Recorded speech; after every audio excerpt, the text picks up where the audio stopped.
तो प्रणाम स्टूडेंट, कैसे हैं आप सब लोग। आशा करता हूं अच्छे होंगे। मैं अंकित शर्मा आपका स्वागत करता हूं आपके अपने परिवार फिजिक्स गुरु में, जहां पढ़ते हम ग्रेजुएशन के लिए फिजिक्स, केमिस्ट्री और मैथमेटिक्स। और ये बीएससी फिफ्थ सेमेस्टर के लिए, किसके लिए चांद मेरे? फिफ्थ। ये क्या सेलेक्ट हो रहा है? पेन सेलेक्ट करते हैं। फिफ्थ सेम के लिए, फिफ्थ सेमेस्टर के लिए बुक कौन सी है? बुक है क्वांटम मैकेनिक्स। क्वांटम मैकेनिक्स आपकी बुक है ये, क्वांटम मैकेनिक्स। और साथ में जो आपकी ये तो क्या है चांद मेरे, ये है बुक। और जो यूनिट है आपकी थ्री यूनिट का आप भली भांति परिचित हो। थर्ड यूनिट का नाम है हाइजेनबर्ग का अनिश्चितता सिद्धांत, यानी कि अनसर्टेनिटी, मतलब अनिश्चितता सिद्धांत, अनसर्टेनिटी प्रिंसिपल। दो पार्ट में यो आपकी यूनिट है, एक तो अनसर्टेनिटी प्रिंसिपल पे और दूसरे श्रोडिंगर इक्वेशन। श्रोडिंगर भी बोलते हैं, श्रोडिंगर भी बोलते हैं, तो इसमें कोई समस्या नहीं है नाम लेने में। तो ये क्या है? एक श्रोडिंगर कह लो चाहे श्रोडिंगर इक्वेशन कह लो। ये दो आपको पोर्शन में यूनिट पढ़नी है, थ्री, पार्ट ए और पार्ट बी। पार्ट ए में क्या क्या है मैं आपको बताने की कोशिश करूं। पार्ट ए यानी कि इसमें अनसर्टेनिटी प्रिंसिपल में क्या है? एक तो पहला कम्यूटेटिविटी एंड सिमुल्टेनियसली थ्योरम है। फिर है आपका जो अनसर्टेनिटी प्रिंसिपल है, इसका सैकवार्ड इनइक्वालिटी के थ्रू प्रूफ। तो और तीसरा है अनसर्टेनिटी प्रिंसिपल का जनरल डेरिवेशन। यहाँ पर इसमें 3-4 टॉपिक है पहली यूनिट में।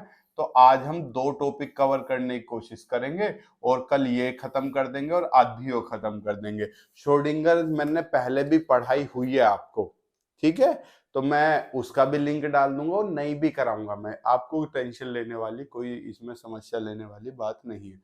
चलते हैं हम अपने पहले टॉपिक पे आज की क्लास के। आज की क्लास का पहला टॉपिक आप देखो क्या है? Theorem of commutativity and simultaneity. मैं ये अपने पास से कुछ नहीं करा रहा, आप अपना सिलेबस देखो।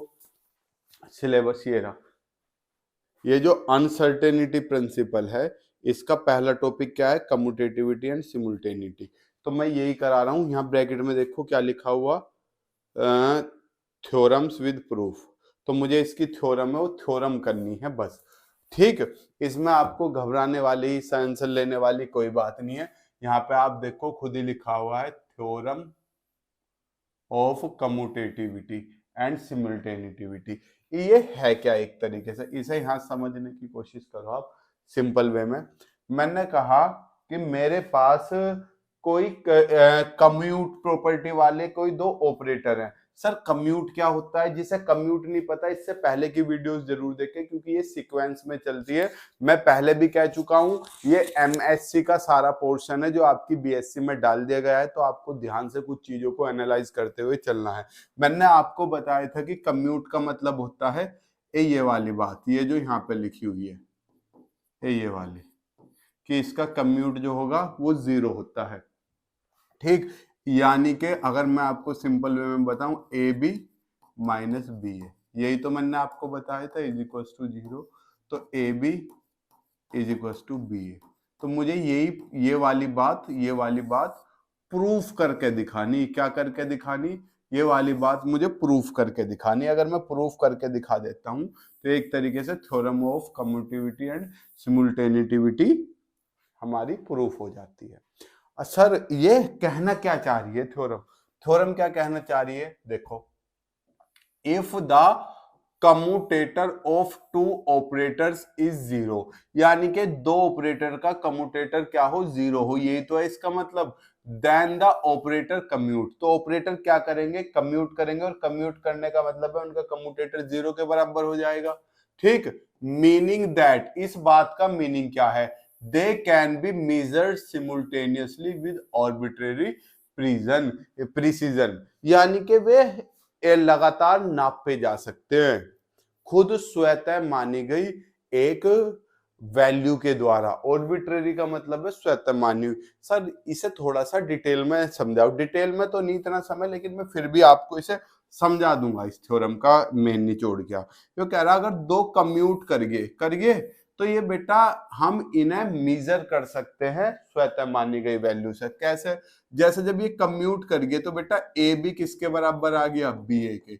इसका मतलब एक तरीके से ऐसे समझो, हमने अपने पास से कोई दो वैल्यू मान ली, ए बराबर 2 मान लू, इन्हें ऑपरेटर हटा दो फिलहाल, और बी बराबर 3 मान लू। तो 2 गुना 3 बराबर 3 गुना 2 6 6।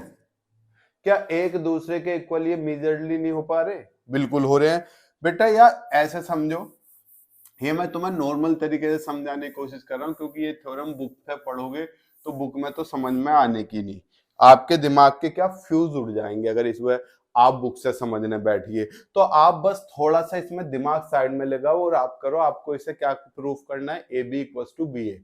आपको हर्मिशियन ऑपरेटर लेने और A B equal to B A दिखाना है, मेन ये है आपको। देखो, तो हम इसका प्रूफ कर रहे हैं। प्रूफ में हमने क्या मान लिया? लेट आइगन वेक्टर्स मान लिए 5 1 5 2 5 n dot dot dot. Eigen vector आप जानते हो forms a complete set of basis vector. ये बेसिस वेक्टर का एक पूरा सेट बनाते हैं। सर ये बेसिस वेक्टर क्या है? जैसा हमारे पास ये है, ये आई कैप है, यानी कि एक्स एक्सिस है, वाई एक्सिस है और ये जेड एक्सिस है। ये यहाँ पे आई कैप हो गया, जे कैप हो गया, के कैप हो गया। यहाँ पे कोई पॉइंट है पी, पी यहाँ पे कोई पॉइंट है। पी पॉइंट की वैल्यू क्या है चांद मेरे? 2 3 और 5। तो आप पी पॉइंट को कैसे लिखोगे? ऐसी तो लिखोगे 2 आई कैप प्लस 3 जे कैप प्लस 5 के कैप। तो बेटा हर वेक्टर को रिप्रेजेंट करने के लिए आई जे के का लोगे सहारा। तो इस वाले सिस्टम में जो बेसिस वेक्टर हैं वे आई जे के वेक्टर है, यानी कि दूसरी क्वांटिटी जिन पे डिपेंड होती है, जिनके द्वारा रिप्रेजेंट करी जाती है, वे बेसिस वेक्टर बोले जाते हैं। तो हमने क्या किया? हमने अपने पास से यहाँ पे बेसिस वेक्टर मान लिए, क्या? 5 1 5 2 5 3 dot dot dot 5 n। Then by expansion theorem any wave function psi may be expressed as a linear combination of these basis vector। यानी कि जैसे हमने कोई पॉइंट मान लिया था P, और P को कैसे रिप्रेजेंट कर रहे थे? 2 आई कैप प्लस 3 जे कैप प्लस 5 के कैप। ऐसे हमने P की जगह तो कोई 5 मान लिया जो इनकी फॉर्म में रिप्रेजेंट किया जा सकता है, यानी कि 2 5 1 प्लस 3 5 2 प्लस 4 5 3 प्लस 10 5। ऐसी तो रिप्रेजेंट करा जा रहा, सेम ऐसी। अब हमें पता तो नहीं 2 3 4 यही वैल्यू होंगी यहाँ पे, इस कांस्टेंट वैल्यू। तो हमने कांस्टेंट वैल्यू अपने पास से मान ली C1 C2 C3। इससे तो कोई समस्या नहीं। ये जब हमने कांस्टेंट वैल्यू अपने पास से मान ली, तो आप यहाँ पे एक पैटर्न क्या कर रहे हो? ऑब्जर्व कर रहे हो। सेम क्या? C1 5 1 C2 5 2 C3 5 3 Cn dot dot dot Cn 5 n। तो हम इसे सम्मिशन लगा के लिख सकते हैं। तो जब हम सम्मिशन लगा के लिखेंगे तो आप देखो आई की वैल्यू 1 से लेके कहां तक जा रही है चांद मेरे? n तक। तो 1 से लेके n तक पहुंच गई, और ये क्या हो गया? CI 5 है। यहाँ पे कोई रॉकेट साइंस वाली मैंने बात इस्तेमाल नहीं करी। ये आपको मेन चीज यहाँ पे क्या समझनी थी? यहाँ पे मेन चीज आपको बेसिस समझना था, और बेसिस आप भली भांति समझ चुके हैं बेसिस क्या होता है। और बेसिस के फॉर्मेट में मैंने क्या मानना? एक वेव फंक्शन मान लिया फाई, और उसे बेसिस के मैंने टर्म में लिख दिया। ये मैंने क्या मान ली? इक्वेशन नंबर 1 मान ली। यहाँ पे CI क्या है? ये क्या है यार? कांस्टेंट है ऑफ लीनियर कॉम्बिनेशन। अरे लीनियर तो कॉम्बिनेशन हो रहा है ये। And as phi is a simultaneous eigenfunction of A and B. और जितने भी ये फाई हैं ये आइगन फंक्शन है, फंक्शन ही तो मानने हुए हैं ये रे आइगन वेक्टर को एक तरीके से फंक्शन ही तो बोलते हैं। तो ये आइगन फंक्शन है किसी वैल्यू a के या किसी ऑपरेटर a के। तो जब हम किसी फंक्शन पर कोई ऑपरेटर अप्लाई करते हैं तो हमें यहाँ पे क्या मिलती है? आइगन वैल्यू मिलती है, और वापस से क्या? वही ऑपरेटर मिलता है, सॉरी वही वेव फंक्शन मिलता है। तो हमने ये आई मान लिया। अब दूसरा ऑपरेटर लगाया मैंने 5 पे, तो मुझे यहाँ पे दूसरी आइगन वैल्यू मिलेगी। लेकिन आइगन वैल्यू ये होने का मतलब क्या? यहाँ पे ऑपरेटर क्या होना चाहिए? सेम। तो मैंने सेम ऐसे ही करा, यहाँ पे ये लगा दिया। ये इक्वेशन नंबर 1 होगी, और ये मेरी इक्वेशन नंबर 2। यानी कि ऊपर मैं इसे 1 मान चुका हूं, तो इसे सेकंड मान ली और इसे थर्ड मान ली। Where AI and BI are eigenvalues of operator A and operator B। Respectively. Respectively का मतलब क्रमशः, ए की यो है और बी की यो है, सिंपल चीज थी।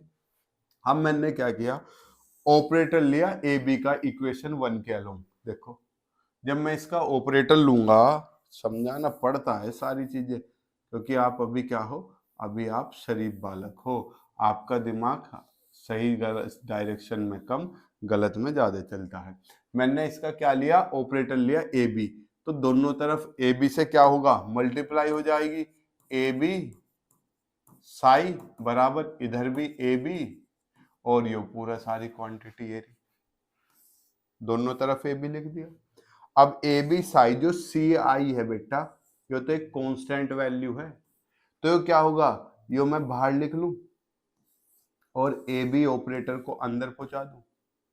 कोई दिक्कत? नो दिक्कत सर। यहां तक किसी बच्चे को कोई समस्या हो तो मेरे को बताओ, कोई समस्या वाली बात नहीं। इक्वेशन है थोड़ी सी, थोड़ी नहीं यार, थोड़ी तो खैर नाइंसाफी है, मतलब खतरनाक सी इसमें मेथड प्रोसीजर फॉलो हो रहा है, ठीक है। अब अगले पेज पे आए, तो अब ए बी साई तो था ही, हम क्या, यहां देखो हम क्या कर चुके थे बेटा, इसे अंदर पहुंचा चुके थे। अब इसे अंदर पहुंचा के यहाँ पे आप एक करिश्मा देखो।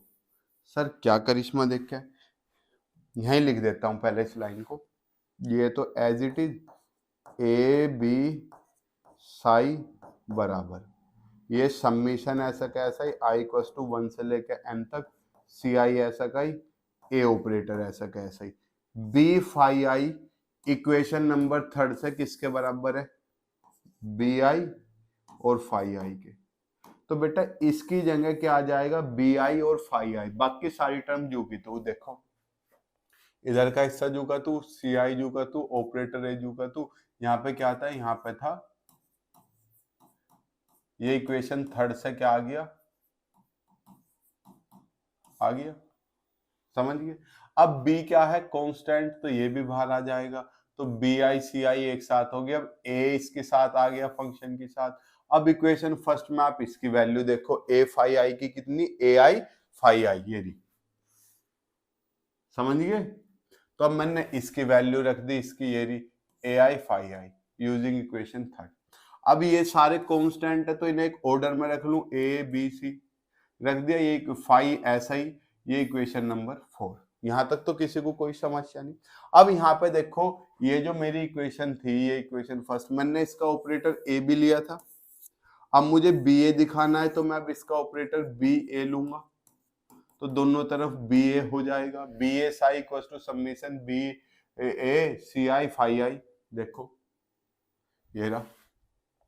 Similarly we can apply B A operator B A on equation first, तो ये रहा, दोनों साइड बी ए आ गया। अब सी आई तो कांस्टेंट है, बाहर आ गया, ये आ गया सी आई यहाँ। अब ए फाई वन किसके बराबर है, ए आई फाई आई के इक्वेशन सेकंड में भी है, ये रहा यार, इतनी जल्दी मत भूला करो, कहाँ है ये इक्वेशन सेकंड, समझ गए। जब तो व्हाइट बोर्ड पे तो पीछे जा भी नहीं सके थे, रफी करके आगे चलते थे, जब आप समझ जाते थे, आप तो शेर बच्चे हो, ये तो बहुत आसान है आपके लिए, रख दिया इसकी जगह ये। अब बेटा ए आई भी कांस्टेंट आ गया, फिर से आइगन वैल्यू है एक, तो ये भी बाहर आ जाएगा, तो ए आई सी आई यहाँ आ गया, बी फाई आई बचा। अब बी फाई आई की वैल्यू ये है, बी आई फाई आई। अब इसे भी ऑर्डर में लिख लूं, ए आई B I C I phi आई, ये लिख दिया, इक्वेशन नंबर 5। आप अब कुछ सब कुछ दिमाग से निकाल के इक्वेशन 4 और 5 को ऑब्जर्व करो, कर रहे हो, क्या ऑब्जर्व कर रहे हो, देखो इनकी जो आर एच एस है, आर एच एस दोनों साइड, आर एच एस क्या सेम नहीं है, सर बिल्कुल सेम है। तो क्या इनकी एल एच एस सेम नहीं होगी, तो क्या ये एल एच एस क्या दोनों की सेम नहीं होगी। अब दोनों तरफ से साई ऑपरेटर को मैं गायब कर सकता हूं, तो डायरेक्ट मुझे यही वाली वैल्यू मिल जाएगी। लेकिन मैंने थोड़ा बुक का मेथड अपनाया है, क्या, ये इधर प्लस को था माइनस का ले आया, अब दोनों से साई ऑपरेटर गायब, और साई तो एक सॉरी फंक्शन है, और ये जीरो तो हो नहीं सकता, तो साई तो जीरो हो नहीं सकता, तो ये वैल्यू किसके बराबर, जीरो के। बी ए माइनस का तो उसी तरफ जाके प्लस का, हो नहीं गया सेम प्रूफ, मुझे यही तो प्रूफ करना था, देखो यही तो प्रूफ करके दिखाना था। अब देखो इसमें मैंने थ्योरी भी लिख दी, thus operator A and B are commute if they have simultaneous eigenfunction. समझ गए? पूरी का स्क्रीनशॉट ले लिया? ले लिया। यहाँ पे आपकी ये वाले वीडियो क्या होती है, खत्म होती है। अब हम अगली वीडियो में पढ़ेंगे सेकवार्स इनइक्वालिटी। तब तक के लिए जय हिंद, जय भारत, प्रणाम।